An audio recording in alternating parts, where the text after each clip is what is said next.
खासदारांना प्रक्रिया समजावून सांगण्यात आली।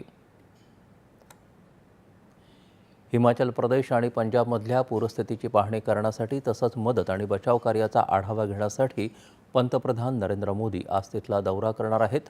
दुपारी हिमाचल प्रदेशमध्ये धर्मशाला इथं तर त्यानंतर पंजाबमध्ये गुरुदासपूर इथं भेट देऊन ते राज्य सरकारांच्या विविध अधिकाऱ्यांची उच्चस्तरीय बैठक घेणार आहेत।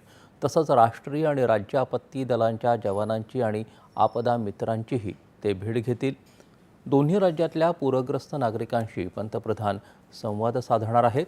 या दौऱ्यादरम्यान पंतप्रधान पूरग्रस्त क्षेत्रांची हवाई पाहणी देखील करतील।